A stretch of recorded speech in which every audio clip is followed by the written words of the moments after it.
If you believe in race, then you've also consented to looking at the world through the eyes of a child. Intellectual rigor and perspective is antithetical to the construct known as race. Please do not take my video out of context. I'm not saying that race doesn't matter. I'm not saying that racism does not exist.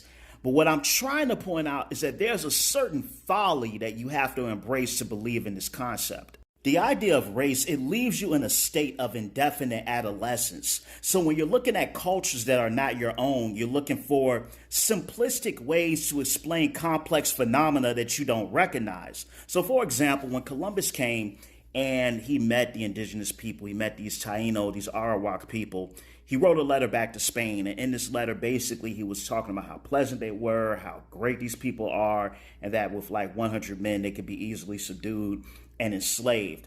And even with outside of that, the cultural idiosyncrasies amongst the Taino people, it was just explained as being outside of their worldview.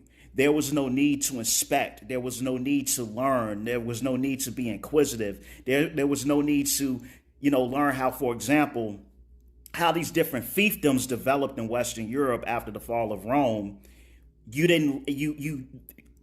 People from Western Europe could see that sort of development, but you didn't inquire to look at the development of these Taino cultures that you meet. My point is that the idea of race is that you have to look at the world through this elementary childlike lens of having a dichotomy of we're good, they're bad, or vice versa. And it's not beneficial to anyone to have this worldview. And I think many times now, what people want to do is you don't really want to destroy this idea.